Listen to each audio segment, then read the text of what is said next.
1893ல ஆஸ்திரேலியால ஒரு ultimate marathon conduct பண்றாங்க.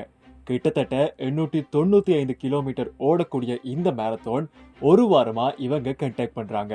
எல்லா எலிட் ரேசஸும் ரொம்ப காலமா இந்த போட்டிக்காக பயிற்சி பெற்று கிரவுண்ட்ல வந்து நிக்கிறாங்க. ஆனா அந்த சமயத்துல அங்க ஒருத்தர் ரொம்பவே வித்தியாசமா எல்லாரோட பார்வைக்கும் தெரியுறாரு. 61 வயசுல ஒரு கிழிஞ்சு போன பேண்டோட சாதாரணமான ஷூவை போட்டு கிளிஃப் யோங் அந்த கிரவுண்ட்ல வந்து நிக்கிறாரு. இவரு இதுவரைக்கும் எந்த ஒரு ரேஸ்லயும் ஓடினதும் இல்ல. இந்த மனுஷன் எந்த அளவுக்கு வெள்ளந்தினா இந்த ரேஸ்ல ஜெயிச்சா காசு கொடுப்பாங்க அப்படிங்கிற விஷயம் கூடி இவருக்கு தெரியாது. ரேஸ் ஆரம்பிச்சதும் எல்லா அத்லெட்டிக் ரன்னர்ஸும் பல கிலோமீட்டர் முன்னாடி போயிட்டாங்க. ஆனா இவரு மட்டும் ரொம்பவே மெதுவா ஓடிக்கொண்டே போறாரு. இந்த கதையோட திருப்பமே இந்த ரேஸோட முதல் நாள் முடிவுல தான் ஆரம்பிச்சது. எல்லா அத்லெட்டிக் ரன்னர்ஸும் ஒரு நாள் முடிஞ்சதுக்கு அப்புறமா ரெஸ்ட் எடுக்க போயிட்டாங்க. ஆனா இவரு ரெஸ்ட் எடுக்காம கண்டினியூஸா ஓடிக்கொண்டே இருக்காரு.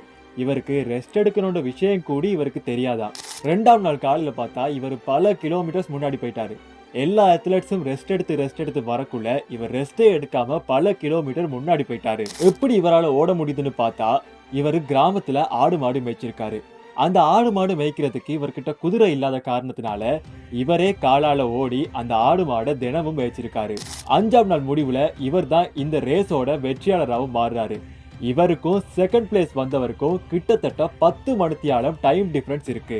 61 வயசுல ரேஸை பத்தி எதுவுமே தெரியாம எல்லா அத்லெட்டிக் ரன்னர்ஸையும் ஜெயிச்சு அதுல வின் பண்ண கேஷை இந்த போட்டியில பங்கு பெற்ற எல்லா ரன்னர்ஸுக்குமே பிரிச்சு கொடுத்திருக்காரு. இந்த மாதிரி விஷயத்தை கேள்விப்பட்டோன்னே ஆஸ்திரேலியா முழுக்க ஒரு செலிபிரிட்டியாவே இவரை கொண்டாடினாங்க.